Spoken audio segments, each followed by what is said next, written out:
Hello,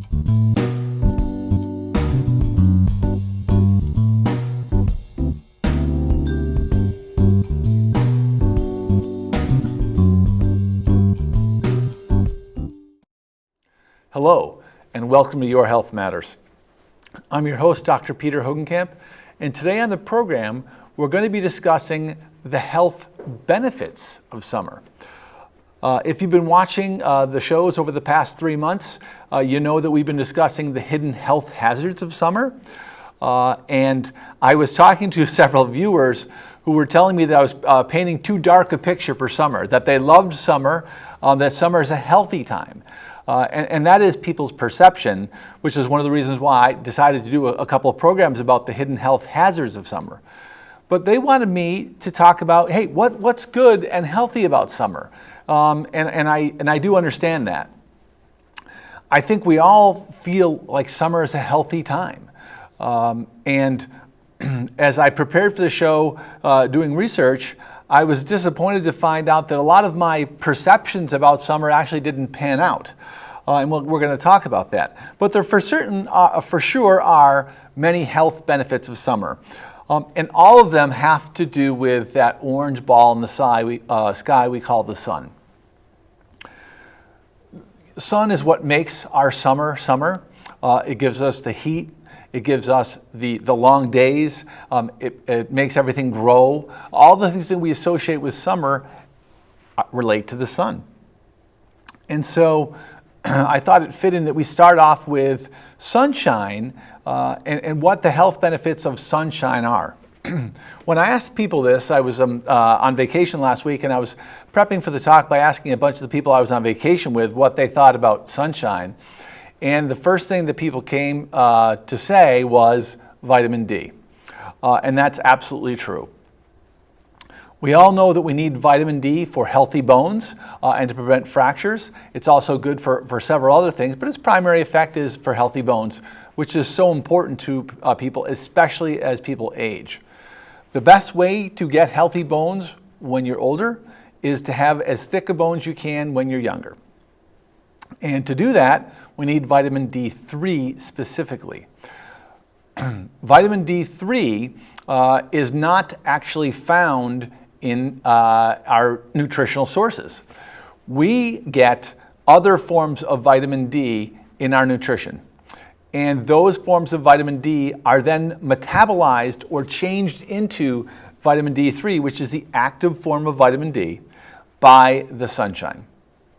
So it is absolutely true that we need sunshine to have enough vitamin D for our bones.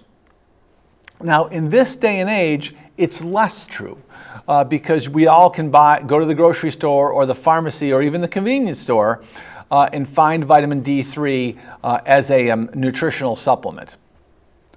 But if you've watched this program before, you know that I'm a firm believer in getting things as naturally as possible. Getting it naturally is best.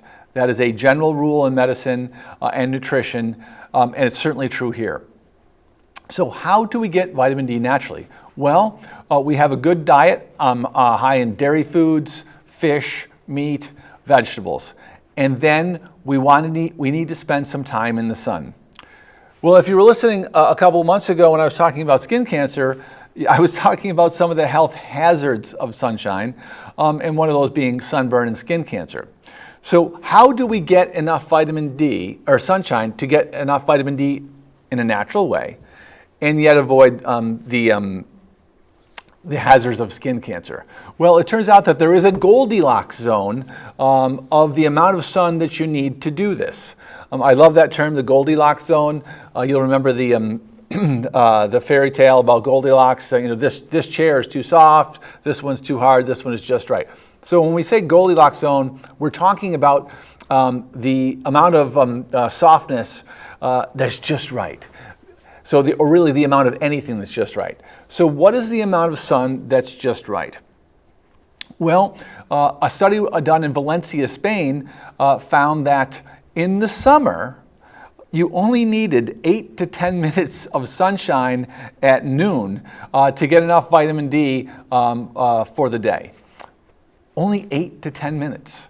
That is not a lot of time. Valencia, Spain has about the same latitude as Kansas City, Missouri. So if you're not living in Spain and you would like to know here what latitude that is, that's Kansas City. For us northerners living in Vermont, we need in the summer about 20 minutes of sunshine to get enough vitamin D. Now, the problem then becomes the winter, because in the winter, although there's there can be sun, we don't often see it, but there can be sun in the winter. The problem is that you don't have enough body surface area exposed to the sun to absorb enough of the rays to convert vitamin D into the active metabolite. So you need more exposure time. If out in the winter, maybe only your hands, your face are exposed, 5% of your body surface area, you're going to need more time. Probably in the summer, or the winter rather, at these climates, about 2 hours to 2.5 hours. So you can still get enough vitamin D in the winter, you just have to try harder at it. In the summer, we also have the whole issue of sunscreen. There is no doubt that sunscreen decreases your ability to convert vitamin D into the active metabolite. So what I recommend to people, when I tell them, here's your Goldilocks zone, when you're out early and late, before 10 o'clock and after 6 o'clock in the evening, you cannot wear suntan lotion. Because at that point in time, the UV index is such that you probably don't need that for skin cancer protection. And yet you can still get enough vitamin D at that time to convert over. So the Goldilocks zone is before 10, after 6, you can go without sunscreen, and then use sunscreen in the middle. You'll still go a long way towards preventing skin cancer, and you'll still get enough vitamin D. Somebody asked me the question one time, well, what happens on cloudy days? Do I get enough vitamin D then? And the answer is no, but it doesn't matter, because you store enough vitamin D in your fat cells for months. So vitamin D is precious to the body. We absolutely need it. And like most things that are precious to the body, we have the ability to store them. So don't worry if it's cloudy for a week in a row, because you've got plenty of vitamin D stored up. You can also supplement with vitamin D3, as many of my patients do. I prefer you to get your vitamin D the natural way, especially now that you know how to do it safely. Okay. The second thing about sunshine, and probably the most important thing for a lot of people, is mood. Sunshine improves your mood. Why? Sunshine increases the amount of serotonin available to the synapses in your brain, which is the area where the two nerve cells come together. Serotonin is the chemical that brings the impulse traveling along this nerve to the other one, through this synapse. It goes across on these molecules of serotonin. The more serotonin you have, the better off these neurotransmitters work, and the better your mood is. So it's one of the reasons, by the way, that people who have mood disorders use serotonin medications that increase the amount of serotonin, through a pharmaceutical way. But the sunshine does it as well. And that's also one of the reasons that we treat people with seasonal affective disorder, which is also called SAD. We treat them with light therapy, because if you have a bright enough light, it can also increase the amount of serotonin in your brain. People will say they're less tired during the summer, and that's absolutely true. And that's because with more sunshine, you get less melatonin produced.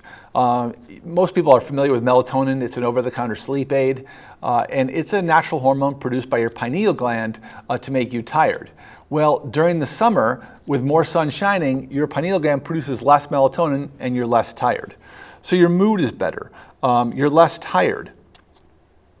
I was telling the story before, and I want to tell it again because I think it's a very telling story. It was like a February. I was putting bird seed in my bird feeder out in back of my house on a beautiful day. But the angle of the sun was such that it was hitting my house and blocking it where I was putting the bird seed in. So I noticed that if I took one step over, I could sit there in the sunshine as I filled the bird feeder. So I took the bird feeder off its stand, I put it on the ground, I moved over into the sun, and instantly I felt better. And that's how long these things take. No time at all. As soon as that sun hits the back of your eyes, you start producing serotonin and your mood improves. It's an instantaneous effect. And this is something that's well studied. This is not just my opinion. This is not just some folk's tale. This is a very true and well studied thing. The sunshine improves your mood. In terms of other effects of the sun, it actually improves your skin health, believe it or not. If you take away the possibility of sunburn and skin cancer, which are definitely not good for your skin, the skin helps people with psoriasis and eczema. In fact, I have several patients who have significant arthritis, and they actually go to get UV light treatments all year round. They will all tell you that their psoriasis gets much better in the summer. I used to have psoriasis when I was a kid. It would show up on my elbows around March and the backs of my knees. And then by June, whenever the sun came out in Utica, which was not before June, I can tell you that, all the psoriasis would go away. Sun is better for eczema, and that has a lot to do with the summer being associated with higher humidity levels as well. The sun is good for people with acne.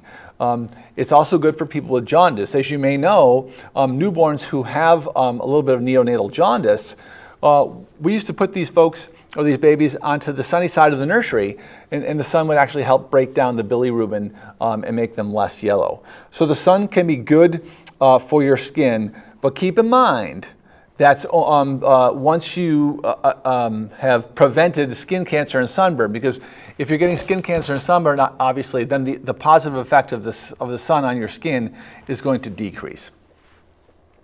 Alrighty. I wanted to talk about the summer and our weight, because almost everybody thinks that their weight goes down in the summer. And I hate to say it, but it's not true. So maybe I'll label this chapter the possible health benefits of summer, because it is certainly possible, and in my opinion, we all should lose weight during the summer. Why? All these great fruits and vegetables that are available and cheap and abundant. Not only that, the days are longer, giving us plenty of opportunity to exercise. We can be more active in summer. We've got to clean our yards, which makes us more active. So the summertime should be a time of positive weight benefit. Unfortunately, it isn't, and that's especially true for kids. I'm going to have an upcoming show about childhood obesity. We'll talk about that more then. But I wanted to tell you a story. I had this patient of mine, and I still got him, and he's a great guy. Always looking on the bright side of things, this guy, like me, so I get along with him great. He shows up one spring a couple years ago, and his weight was up significantly, and I said to him, what happened to your weight? He goes, hey, doc, I put the winter fat on. He goes, that's okay, I'll take it off during the summer, I always do. So I looked through his vitals in the chart, and I saw that his weight had not gone down every summer like he thought, but I didn't mention it to him. I said, well, listen, all right, let's do this. Let's really focus on you being real active this summer, eating lots of healthy fruits and vegetables, and let's see what your weight is in the fall. So he shows up 6 months later, and he's gained 10 pounds. So I said to him, well, what happened to you? He goes, doc, the summer? He goes, cookouts, barbecues, pool parties, golf tournaments, sitting by the fire. I got picnics. I went to a few weddings. I went on a summer vacation. How am I supposed to lose weight if I'm going to all these things? And he's absolutely right. Absolutely right. There's a lot of problems for the summer in terms of weight maintenance, and I call these things distractions to the healthy lifestyle. All those things. Who doesn't love a barbecue or a cookout, a pool party, golf tournament? I love all these things. These are many of the reasons we look forward to the summer, but they can be health hazards as opposed to health benefits if we let them. In terms of what in particular is the problem during the summer, very fatty foods, especially barbecued foods, hot dogs, fatty sausages that we eat, in the summer. those things are obviously part of the problem. But the two biggest things, ice cream and alcohol. Ice cream consumption goes way up in the summer. I happen to love ice cream like most of us, but I will tell you that I barely eat ice cream from October to June. I barely eat it. But in the summer, something pops up into my head, hey, it's ice cream time. Ice cream is incredibly calorie dense. Not only is there a lot of carbs in it, but there's also a lot of sugar, a lot of simple sugars, there's a lot of complex sugars, there's a lot of fat. I remember one time, and I told this story before, but I think it's a good story. My wife was away for a week, and I was, I got home at night and I just didn't feel like cooking. So I said, I'll just have a little ice cream. So I sat down and I ate the entire pint of a Ben & Jerry's, I think it was pistachio, which is one of my favorites. And I'm the only one that likes it. So it's generally the only ice cream in the freezer because nobody else eats it. So I ate the entire pint of pistachio. And, pretty full, but, nothing terrible. I didn't eat anything more for the day. But, I thought, or for the evening, and I thought to myself, well, it can't be too bad. I looked at the carton, and there were 1,320 calories in that pint. And the amount of saturated fat, which is and unsaturated fat, were so high, I blocked it out of my head. I don't even want to think about it. There's a lot of calories in ice cream, and that's one of the main reasons that people don't tend to lose weight in the summer like I want them to. Alcohol is another thing. We drink more in the summer. Next month's program is going to be about the positive and negative health benefits, effects of alcohol. Spoiler alert, most of them are negative. But alcohol's got calories. The other problem with alcohol is that when we drink, we tend to eat more. We tend to forget, what the heck, I'll go on my diet again tomorrow. I'll have that cheeseburger, I'll have the piece of cheesecake kind of thing.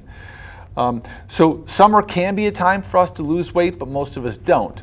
This effect, as I mentioned, is particularly strong with children. And I think, when you think about that, they're in school most of the year, they're limited snack time, limited lunch time, they're home. If all these foods are around, they're going to eat them, which is why I always tell people, if you don't want to eat it, don't buy it. If you don't want ice cream, if you don't want to eat ice cream because you're trying to, be healthy about your weight, then don't put it in your house. Go out for ice cream once a week, but don't have it in your house.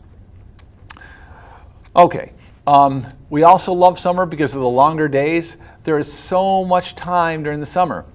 I always think about this in December when I am leaving, or when I looking out my office window around 3:30, quarter to 4, and it's already getting dark, and I still have a couple hours left in the office. It's pitch black by the time I get home. Contrast that to June when I can get home, spend some time with my wife, have dinner, play some cards, and then we go out for a long walk. And then it's still light out. It's just so much more available time to do stuff. It's warmer out, you don't have to put as many clothes on. So the longer days of summer should correlate to more activity, and they do. There are some things that get in the way of that, mostly heat and humidity. Here in the Northeast during the summer of 2025, we have had tremendous heat and humidity. We haven't had any rain, I will tell you that. But we've had tremendous heat and humidity, and that can be a problem for some people. I like to tell people you can exercise in the heat, you just have to be very careful about it. In fact, there's quite a few health benefits to exercising in the heat. I'm not going to go into them just because I don't want to encourage it to too much. But if you are exercising in the heat, wear light clothing, be very careful, listen to your body in case you start getting, the signs and symptoms, if you have some of the signs and symptoms of heat illness. But stay hydrated, drink lots of water, and keep it short at first, and then go on, increase as you tolerate it. So you can exercise in the heat. The humidity knocks the stuffing out of me. I'm not really sure. I really have a difficult time with humidity. I think that's true of a lot of people, especially people with lung problems, but I don't have any lung problems and it bothers me greatly. The good news is that you can kind of wait it out. The summer's days are long. Go early. If you like to walk, we have so many walkers that go by my house at 6 in the morning. I wake up in the morning, have a cup of coffee. I'm looking out, I'm doing some writing, And I see people walking by my house all the time. These people have figured out how to get around the heat and humidity in the middle of the day. You can also wait to the end of the day, which is a good thing to do. With the long days of summer, people are more active. And the other thing, of course, is that there's more to do. One of the things I like about the winter is that I don't have to do any yard work. I have a big lawn. I've got we got some property that I'm constantly taking care of. There's always something to do. And that can be good for sure, because it gives people stuff they do where they can exercise their bodies. We are meant to move. Our bodies are meant to do things. We were not created to hold the chair down. Motion is lotion. Good health involves activity, being active, doing stuff. And we have so many reasons to be active during the summer. And so many of my patients love that. They love to mow their grass, cut the hedges, trim the trees, cut some firewood, work in the garden. And there's endless things to do. And that's good because it keeps us going. As a kind of guy that likes to exercise outside of yard work, sometimes it gets in my way because I like to hike and bike and kayak and swim and do these all things that are active beyond yard work. And some of the time, the reason I like that is because when the yard work ends, I got so many patients that that's it. They're not doing anything until maybe they'll shovel the driveway a couple times over the winter, and outside of that, they're not active again to the spring. But the long days of summer do give us time to enjoy the things that we like to do, like hiking, kayaking, biking, swimming. Obviously, you can swim all year round in indoor pools, but to me, it's so much more pleasurable to go take a swim in a lake. And we have so many beautiful parks in the state of Vermont, which are all open during the summer. We have so many lakes that are warmer during the summer. So the summer is really the time to enjoy all these outdoor recreational activities that we enjoy. And not only do these things improve our physical health, but they also improve our mood as well. I wanted to talk about a couple other things about the summer. And one of them is the summer increases our motivation to exercise and to be healthier. And part of that is, it's just this, we think about summer as a time to be active. And so all of a sudden the summer comes and the switch turns on in people's brains. And like, all right, I'm going to start walking every day. And it's not just the better weather and the more light. It's also this kind of seasonal switch that turns on with people. People are more motivated to do things in the summertime. The other thing about that is all the reasons that I've talked about that improves your mood. When your mood is better, and when you have more of a sense of wellness, you're going to exercise more. There's also the thing that I call the summer body effect, and I wanted to spend a couple minutes talking about that because it's tricky. Why is it tricky? Well, I've had many patients tell me, they show up in the spring and like, I got to go on a diet because I'm going on vacation and I want to wear my bathing suit and I don't want to be embarrassed about the way I look. And I like that from the standpoint that they're motivated to exercise. And again, they're motivated to eat better. And part of me says any type of motivation towards this goal is a good thing. But this one is kind of tricky because there's so many bad things that can be associated with this. We try not to we try not to focus on body size and things like that because of this whole idea of body dissatisfaction and the depression and anxiety that it can create. So I never really focus on that, but patients focus on it. One of the reasons that people like the summer better, and this has been drilled into my head 1,000 times by my patients, and that is that people feel like they look better in the summer. I was talking to one of my patients the other day. He goes, "Yeah, I just love the summer. I look so much better." But he's dead serious. People like the summer because they look better. Our skin tends to be tanned, and we're smiling more. That certainly helps our appearance.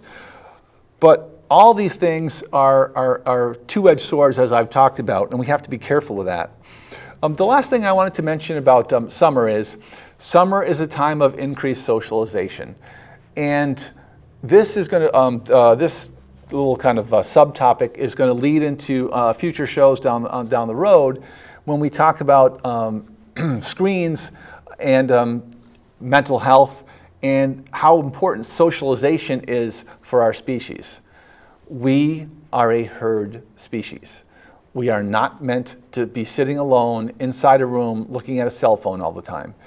Socialization is not clicking like on Twitter or X or liking a video on TikTok. That is not socialization. My wife and I have often joked that in the summer, we all of a sudden see our neighbors that we haven't seen for 6 months because everybody's out. And how much we enjoy seeing everybody over the summer, how much that's good for our mood. I think that's probably, and I saved it for last for this reason, I think the increased socialization that happens in winter is the most positive effect on our health of all the things that we've discussed. We should be going to cookouts. We should be going to parties. We should be going to sitting around the fire with our neighbors. We are meant to spend time with each other. It is good for our health. It is good for our psyche. It is good for our being. So I'm going to encourage you, rather than just to stay home and watch something on your screen, or look at Facebook, or to get out there and be active with other folks. The good news is that we're approaching fall here in Vermont, but fall is a wonderful time of year for us. So many of the things that I talked about today that apply to the summer also apply to the fall. Actually, in my opinion, the fall is even better. It's like super summer because we don't have the heat and humidity. I mean, a beautiful day in the fall. Every once in a while, it might get a little on the hot side, but usually those fall days are just gorgeous. They're just begging you to get out there and take a walk, take a hike, go canoeing. You may not want to swim as much in the summer because the water does tend to get cold with these cold nights, but use any excuse you have for socialization. It is good for us as a species. One of the things that I tell people about socialization is socialization is the best thing that we have to defend against everyone's worst fear. And everyone's worst fear, in my opinion, is getting Alzheimer's disease or some other type of cognitive problem. And cognition is really dependent on social interaction. There is nothing worse for a person than to stay home and sit by themselves and not interact with other people. The best defense you have against Alzheimer's disease is not some supplement, it's not diet. I mean, there's a lot of these things that you can do. But if you're really interested in preventing cognitive issues, and I know we all are, then go out and interact. Be social. Do stuff with other people. I mean, that's one of the reasons I love hiking so much. I go hiking, oftentimes I do it by myself, but when I go on hiking trips with other people, it's 3-4 hours, you're hiking up the mountain. There's nothing else to do but talk and get acquainted and catch up kind of thing. So get out there, go for a hike, do some of the stuff that we talked about today. I want to thank you much for your attention and participation, and please don't forget to go on YouTube, either on PEG TV or my own YouTube channel, and post these videos, share them, like them, tell other people about them, and tell them by word of mouth, because that's socialization. Thanks again. Cheers.